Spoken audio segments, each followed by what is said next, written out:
प्रथम चरण था फरीदाबाद, गुड़गांव, मेवात, उसमें बहुत ज़बरदस्त आशीर्वाद दिया, अभूतपूर्व स्वागत किया गया राहुल गांधी जी का। खास तौर पर फरीदाबाद के अंदर देखा गया एक रिकॉर्ड टूटा। हमें विश्वास है दूसरे चरण में जब राहुल जी आएंगे हरियाणा दोबारा, 6 तारीख पानीपत में रैली है, बहुत ही एक ऐतिहासिक रैली होगी। उसकी तैयारी के लिए आज हमने बैठक रखी है और फिर उसके बाद 6 को पानीपत में रैली है, 7 को करनाल में चलेंगे, 8 को कुरुक्षेत्र चलेंगे, 9 को भी लगभग कुरुक्षेत्र, लेकिन बीच में 10 को एक दिन के अवकाश के बाद 11 को फिर अम्बाला चलेंगे। सर, जिस तरह से कोविड को लेकर बार बार नोटिस मिल रहे हैं, क्या गाइडलाइन सामने आ रही है? सरकार साइंटिफिक आधार पे कोई भी प्रोटोकॉल बनाए जो सारे देश में लागू हो, हर प्रदेश में वो चिट्ठी लिखी जाए और जिला प्रशासन उसको लागू, जो भी प्रोटोकॉल हम उसको नियम उसको फॉलो करेंगे। खेल मंत्री पे आरोप लगे हैं लेकिन केवल अगर कोई हमारे को चिट्ठी लिखे बिना प्रोटोकॉल के, जी वो किसी पे लागू नहीं। आप सिटी समझ सकते हैं, अगर वो प्रोटोकॉल ना तो जिला प्रशासन कोई प्रोटोकॉल नियम बनाए, ना बीजेपी पे आए ना चिट्ठी, वो ना जेजेपी पे चिट्ठी आए, वो केवल अगर हमारे पे चिट्ठी हमको ही चिट्ठी लिखी जाएगी तो वो हम कैसे माने? सर, जिस तरह से खेल मंत्री पे आरोप लग रहे हैं छेड़खानी के, उसमें हमारा ये मानना है कि बड़ा सीरियस मामला है, सीरियस मैटर है और इसमें एक सीरियस आरोप लगा है। हर व्यक्ति, ये सही है कि भाई जब तक आरोप कोई साबित ना हो तो हम किसी को दोषी करार नहीं कर सकते, लेकिन कटघरे में आ जाता है आरोप लगने के बाद और उसकी निष्पक्ष जांच आवश्यक हो जाती है। और निष्पक्ष जांच के लिए ये हम जरूरी मानते हैं कि वो अपने पद से अपने आप को अलग करें, क्योंकि अगर पुलिस जांच करेगी तो हरियाणा सरकार की पुलिस है और हरियाणा सरकार के मंत्री हैं, एक तरफ एक बेटी है, एक बहन है, सबको न्याय मिलना चाहिए। उतना ही न्याय मिलने का उनका अधिकार है, उतना ही उस बेटी का अधिकार है। इसकी पूरी जांच होकर सारी बात सामने आए और तब तक ये अपने पद से अपने आप को अलग करें, ये नैतिकता कहती है। सर, गन्ने के भाव को लेकर किसान प्रोटेस्ट कर रहे हैं, मिल बंद करने की चेतावनी दी किसानों ने। ये आप खुद अंदाज़ा लगाएं, जब हमारी सरकार आई 2004 में तो 110 गन्ने का भाव था, उसको हमने बढ़ाते हुए और 320 तक हम लेके गए थे, तो 200 से भी ज़्यादा बढ़ोतरी करी। अब ये हमारे 9 साल में तो 200 की बढ़ोतरी हुई।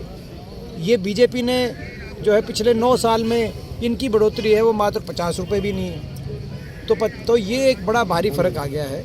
किसान, ये मजदूर और किसान की विरोधी सरकार ये सामने आ गई है और गन्ने का भाव बढ़ाया जाए। पहले देश में सबसे ज़्यादा गन्ने का भाव था हरियाणा में, लगातार 9 साल, जी जब हुड्डा सरकार थी, कांग्रेस सरकार थी। अब देश में तो छोड़ो, आप हमारे पड़ोस से भी कम है, उत्तराखंड में ज़्यादा, पंजाब में ज़्यादा, उत्तर प्रदेश में ज़्यादा। उस दिन हुड्डा साहब ने कहा भी कम से कम पंजाब का तो मुकाबला कर लो जी। तो लेकिन हर प्रदेश से सबसे कम गन्ने का रेट हमारा हरियाणा किसान को देने का काम ये सरकार कर रही है, खट्टर सरकार, ये ठीक नहीं। पटवारी भी हड़ताल पे हैं। राहुल जी की सुरक्षा को लेकर सवाल खड़े किए जा रहे हैं, उसके बारे में आप क्या कहना चाहते हैं? देखिए, ये इसमें हरियाणा में हमने देखा कि सुरक्षा के लिए तो चलो जो पुलिस थी, हमने एसपी से बात करी, कमिश्नर पुलिस जो थे दोनों जिलों के फरीदाबाद, गुड़गांव, उन्होंने अपनी तरफ से, लेकिन हमने यहाँ पे एक पाया कि भाई उनके जो जहाँ पे रात्रि विश्राम था वहाँ सीआईडी के सिपाही घुस गए थे। वो 2 सीआईडी के सिपाही पकड़े गए, उनके खिलाफ एफआईआर भी कराई है कि भाई रात को सीआईडी की उनका जो है कैसे हमारे टेंट के अंदर घुसा रहे हैं। तो ये हरियाणा की सरकार की ये नीयत है, लेकिन हम क्या करें? सर, पटवारी हड़ताल पे 3 दिन की बड़े उनके जो अधिकारी है वो भी इनके समर्थन में आ गए हैं। पटवारियों की जब मांगे जायज़ है। आज रोहतक में हड़ताल चल रही है, काफ़ी बड़ी संख्या में प्रदेश स्तरीय, बाकी जिलों में भी चल रही है। जो है उनका हम समर्थन करते हैं। और पटवारी नहीं, इस सरकार के विरोध का ऐसी स्थिति आ गई कि कौन सा वैसा वर्ग है जो हड़ताल पे ना आया हो। किसान 1 साल तक बैठा रहा हड़ताल पे, मंडी का आड़ती और व्यापारी बैठा रहा हड़ताल पे, स्कूल के बच्चे तक भी उनको भी हड़ताल पे आना पड़ा, स्कूल बंद कर रही थी सरकार। आंगनवाड़ी महिलाएं बैठी रही हड़ताल पे, मनरेगा के मजदूर, सफाई कर्मचारी बैठे, अभी हड़ताल चल रही सफाई कर्मचारियों की, ग्रामीण चौकीदारों की। हाँ जी। यहाँ तक कि जो है बेरोजगारों को हड़ताल करना पड़ा, हड़ताल पे आने पड़े। जो अग्निवीर योजना आई और जो एक के बाद एक घोटाले आए, यहाँ तक कि जो है कौशल निगम की जो बातें आई, यहाँ तक कि बड़े बूढ़े भी, एक ऐसी सरकार है कि स्कूल के बच्चे से लेकर जो स्कूल के आगे बैठा है उससे लेकर बड़े बुजुर्ग जिनकी पेंशन कट गई, जिनको मृतक घोषित कर दिया, उन्होंने भी रोहतक में हड़ताल करी, नामक कि भाई थारा फूफा जिंदा है।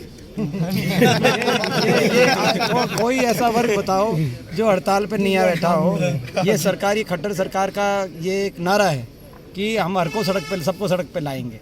मैं तो इसमें ताज्जुब करता हूँ कि अभी तक मीडिया वाले क्यों नहीं आए। या तो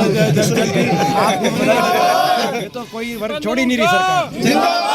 प्रधानमंत्री की मदर का निदानवास पर शोक थोड़ा सा। आज हम ये अपनी मीटिंग भी जब करेंगे शुरू, आप 1 मिनट विजुअल लेके, तो अपना मीटिंग जब हम शुरू करेंगे तो हम 2 मिनट का पहले मौन धारण करके, आज बड़ी दुखद खबर आई आज सुबह कि हमारे आदरणीय प्रधानमंत्री जी की जो माताश्री हैं हीरा बहन जी, उनका स्वर्गवास हुआ। वो हमारी सबकी बुजुर्ग थी, पूरे देश की, और एक माता का जाना का जो दुख होता है वो उसको जो है बयान नहीं किया जा सकता। तो ऐसी दुख की घड़ी में पूरा देश हम अपनी श्रद्धांजलि भी एक तरफ व्यक्त करते हैं, दूसरी तरफ ईश्वर से प्रार्थना करते हैं ईश्वर शक्ति दे प्रधानमंत्री जी को, उनके परिवार को दुख सहन करने का, और ईश्वर स्वर्गीय माता जी को अपने जो है चरणों में स्थान दे। ऐसी हमारी आज पूरे हमारी सबकी भावना है। और हम मीटिंग भी जो अभी आप देखिए, जैसे रोहतक में भी हमारी मीटिंग थी, हमने वहाँ 2 मिनट का मौन धारण किया। यहाँ भी आप बेशक से एक बार स्टार्टिंग में ठीक है।